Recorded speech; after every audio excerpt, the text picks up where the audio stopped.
بسم اللہ الرحمن الرحیم اللہم صلی علی محمد وعلی آل محمد کما صلیت علی ابراہیم وعلی آل ابراہیم انک حمید مجید۔ آج ہمارے ہفتہ وار درس حدیث کا موضوع ہے بدنگاہی یا بد نظری سے اجتناب۔ خاندان کی تباہی کا ایک وجہ بد نظری اور بد نگاہی ہے۔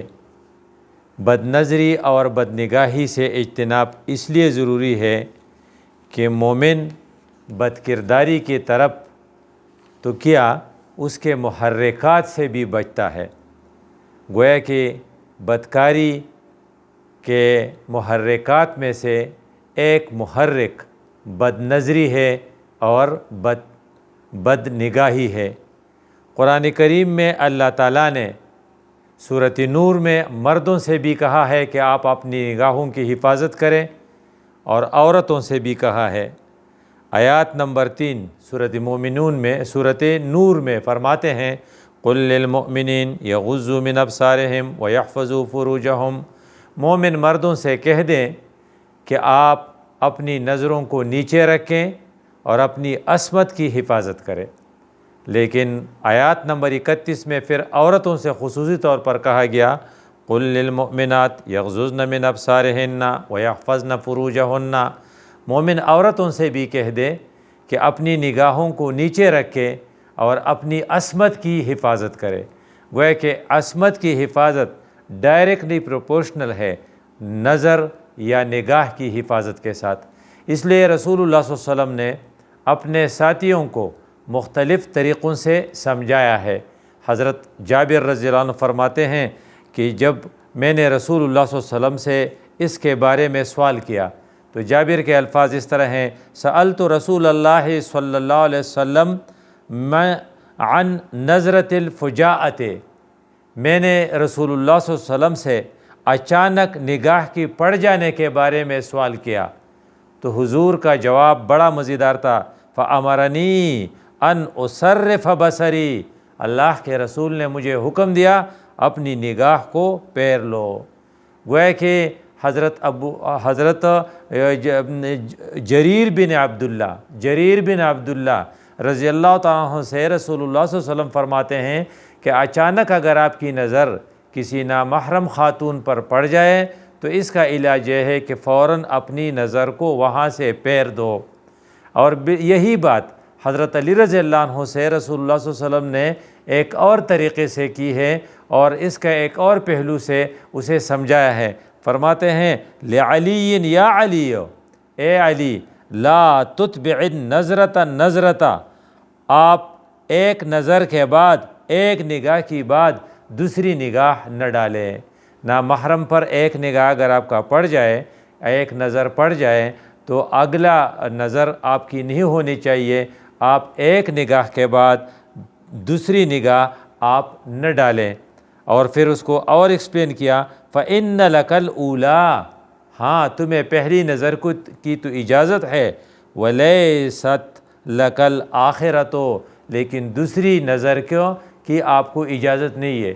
وہ یہ بھی فرماتے ہیں کہ اگر ایک آدمی ایک نظر ڈالے نامحرم خاتون پر یا خاتون کسی نامحرم مرد پر اور اس نظر کو کنٹینیو رکھے تو وہ مولانا مودودی کی بات تھی کہ نظر اور نظارہ میں فرق ہے۔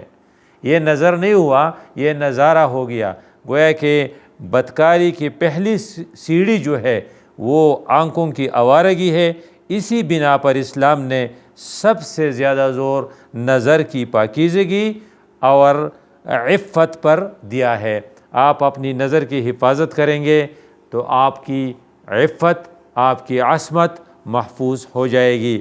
اور اسے اس طریقے سے بتایا گیا ہے جو شخص نامحرم پر اچانک نگاہ پڑ جانے کے بعد اللہ کی رضا کے لیے دوسری نگاہ نہیں ڈالتا تو یہ ہے نہ صرف یہ گناہگار نہیں ہوگا بلکہ اس ضبط نفس پر اللہ تعالیٰ کے اجر کا مستحق بھی ہو جائے گا اور اس کو بہت سے فوائد ملیں گے، جن میں سے ایک فائدے کا ذکر اس حدیث میں کیا گیا ہے جس کے راوی ابو امامہ ہے اور جسے مشکات نے اور مسند احمد نے روایت کی ہے۔ اس حدیث کے الفاظ اس طرح ہے: عن النبی صلی اللہ علیہ وسلم قال ما من مسلم ينظر الى محاسن امرأة اول مرۃ ثم یغض بصرہ۔ ایک مسلمان جب پہلی بار کسی عورت کی حسن کو دیکھ کر اس پر نگاہ ڈالتا ہے تو پھر فوراً نگاہ کو پیر لیتا ہے تو کیا ہوگا؟ الا احدث اللہ لہ عبادۃ یجد حلاوتہا، تو اللہ تعالیٰ اس کے بدلے میں ایسی عبادت کی توفیق دے گا کہ اس کی لطف اور لذت کو وہ محسوس کرے گا۔ گویا کہ اگر آپ اپنی عبادات کو خوشگوار بنانا چاہتے ہیں اور اس سے لذت لینا چاہتے ہیں، اس سے مزہ لینا چاہتے ہیں، اسے ٹیسٹ لینا چاہتے ہیں، تو آپ اپنی نظر کی حفاظت کیجئے۔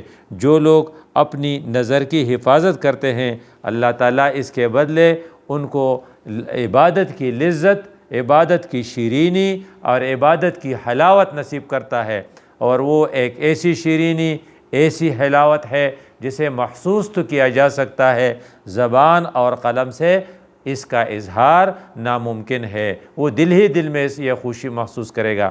پھر رسول اللہ صلی اللہ علیہ وسلم نے اس بدنگاہی سے اپنے آپ کو بچانے کے لیے کچھ الفاظ اس طرح فرمائے ہیں: کل عین زانیۃ، ہر بری آنکھ، وہ مرد کی ہو یا عورت کی ہو، جب بدنگاہی کا ارتکاب کرتی ہے تو گویا کہ وہ بدکاری کرتی ہے۔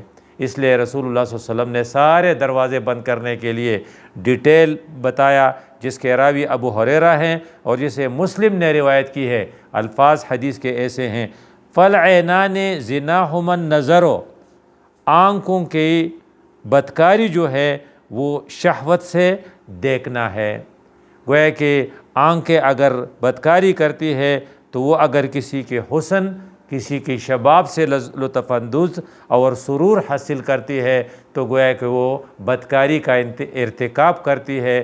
اس میں سارے فحش ویڈیوز، فحش مناظر اور فحش تصویریں آتی ہیں، یہ آنکھوں کی بدکاری ہے۔ لیکن اگر کوئی آنکھ کے بجائے کان استعمال کرتا ہے اور خراب بے حیائی کی باتیں سنتا ہے، فحش گانے، فحش اشعار، تو اس کے بارے میں رسول اللہ صلی اللہ علیہ وسلم نے فرمایا: والاذنان زناہما الاستماع، جو لوگ سنتے ہیں بدکاری کی باتوں کو اور باتیں، ایسی باتیں جس میں بے حیائی ہو، تو اب بے حیائیوں کی باتوں کو سننا یہ در حقیقت کانوں کی بدکاری ہے۔ اس میں وہ ساری باتیں آ جاتی ہیں جس میں رومانی غزلیں اور اشعار، یہ شعراء جو اکثر مشاعرہ کرتے ہیں تو اس میں بہت زیادہ فحش قسم کے اشعار ہوتے ہیں، اور جو لوگ کہتے ہیں وہ زبان کی بدکاری ہے اور جو لوگ سنتے ہیں وہ کانوں کی بدکاری ہے۔ تو حضور نے اگلے الفاظ اس کہتے تھے، ایسے تھے: واللسان زناہ الکلام،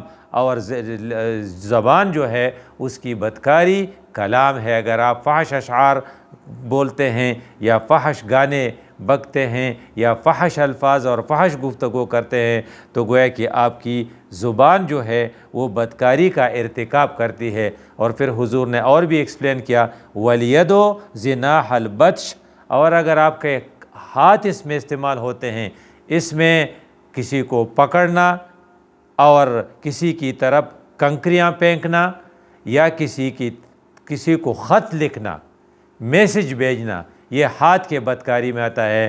تو اگر ایسا کوئی کرتا ہے تو گویا کہ اس کے ہاتھ ایسا کرتے ہیں۔